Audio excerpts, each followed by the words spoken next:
नमस्कार। आज हम सब मिलकर भगवान राम की उस महागाथा की दुनिया में चलते हैं। एक ऐसी कहानी जो धर्म, साहस और त्याग की मिसाल है। और जानते हैं, ये कहानी आज भी हमें उतनी ही प्रेरणा देती है जितनी सदियों पहले देती थी। तो ये पूरी कहानी ना एक बहुत ही गहरे सवाल के इर्द गिर्द घूमती है। एक ऐसा राजकुमार जिसकी किस्मत में महान बनना लिखा था, लेकिन जिसका रास्ता बिल्कुल भी आसान नहीं था। तो हमारी कहानी शुरू होती है अयोध्या के शानदार राज्य से, जहां राज करते थे राजा दशरथ, एक बहुत ही नेक और धर्मी राजा। कहते हैं अयोध्या का भविष्य 4 मजबूत स्तंभों पर टिकने वाला था।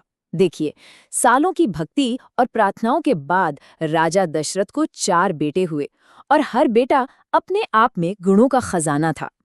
और इन चारों में सबसे बड़े थे राम। उनका स्वभाव एकदम शांत, वीरता ऐसी कि कोई मुकाबला नहीं, और धर्म के रास्ते पर चलने का उनका संकल्प अटूट था। और हाँ, उनके साथ हमेशा बिल्कुल एक परछाई की तरह रहते थे उनके प्यारे भाई लक्ष्मण। तो जैसे जैसे राम बड़े हुए, उनकी जिंदगी एक ऐसे मोड़ पर आ गई जहां उनका सामना एक बड़ी चुनौती से हुआ। और फिर आया एक ऐसा मोड़ जिसने सब कुछ बदल दिया। और यही उन्होंने अपनी दिव्य शक्ति का वो प्रमाण दिया जिसने सबको हैरान कर दिया। भगवान शिव के उस विशाल धनुष को उठाकर उन्होंने तोड़ दिया और राजकुमारी सीता का हाथ जीत लिया। ये सिर्फ एक शादी नहीं थी, ये तो 2 दिव्य आत्माओं का मिलन था जिसका जश्न हर तरफ मनाया गया। लेकिन इस खुशी पर किस्मत की एक गहरी छाया पड़ने वाली थी। रानी कैकेयी ने राजा दशरथ को उनका एक पुराना वादा याद दिलाया, और उस वादे के बदले में 2 ऐसी चीजें मांग लीं जिसने पूरे अयोध्या की तकदीर ही बदल दी। और राम, उन्होंने एक पल के लिए भी सोचा नहीं। अपने पिता के वचन का सम्मान रखने के लिए उन्होंने राजपाट सब कुछ छोड़ दिया। ये त्याग की और धर्म के पालन की एक मिसाल थी। और वो अकेले नहीं गए, उनकी पत्नी सीता और भाई लक्ष्मण ने भी महल के सारे सुख छोड़कर उनके साथ जंगल का मुश्किल रास्ता चुना। जंगल की जिंदगी आसान नहीं थी, बहुत मुश्किलें थीं, लेकिन असली और सबसे बड़ी चुनौती तो अब आने वाली थी। एक ऐसी चुनौती जो धोखे और बुराई की वजह से पैदा हुई। और वो चुनौती थी लंका का घमंडी राजा रावण। उसने धोखे से सीता का हरण कर लिया। इस एक घटना ने सब कुछ बदल दिया। राम और लक्ष्मण सीता को ढूंढने के लिए निकल पड़े, एक ऐसी खोज पर जो उन्हें आखिर में पवन पुत्र हनुमान तक ले गई।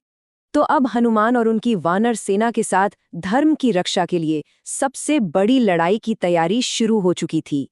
राम अपनी सीता को वापस लाने और अधर्म को खत्म करने के लिए रावण से टकराने के लिए पूरी तरह तैयार थे। अब सोचिए, युद्ध के मैदान में 2 सेनाएं खड़ी हैं।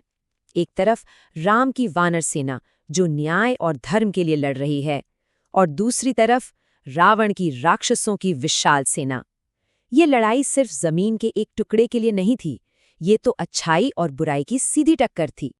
बहुत ही भयंकर, बहुत ही विनाशकारी युद्ध हुआ, और आखिर में राम ने रावण का अंत कर दिया।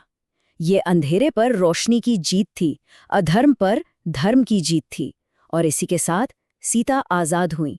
तो अब 14 साल का वो मुश्किल वनवास खत्म हो चुका था, धर्म की फिर से स्थापना हो चुकी थी, और अब घर वापसी का समय था। और जब राम, सीता और लक्ष्मण अयोध्या वापस लौटे तो उनका स्वागत देखने लायक था। पूरे शहर के लोगों ने दिए जलाकर पूरी अयोध्या को रोशन कर दिया था। और जानते हैं, वही महान दिन आज हम सब हर साल दिवाली के तौर पर मनाते हैं, अंधेरे पर उजाले की जीत का त्योहार। तो देखिए, राम की ये कहानी सिर्फ एक कहानी नहीं है, ये अपने पीछे हम सब के लिए एक बहुत बड़ी सीख छोड़ जाती है। ये सिखाती है कि सच और धर्म का रास्ता मुश्किल जरूर हो सकता है, पर जीत हमेशा उसी की होती है। ये हमें त्याग, प्रेम और अपने कर्तव्य का पालन करने की प्रेरणा देती है। और सबसे जरूरी बात, ये हमें विश्वास दिलाती है कि बुराई चाहे कितनी भी ताकतवर क्यों ना लगे, आखिर में उसका अंत होता ही है। और आखिर में ये कहानी हमारे सामने एक सवाल छोड़ जाती है।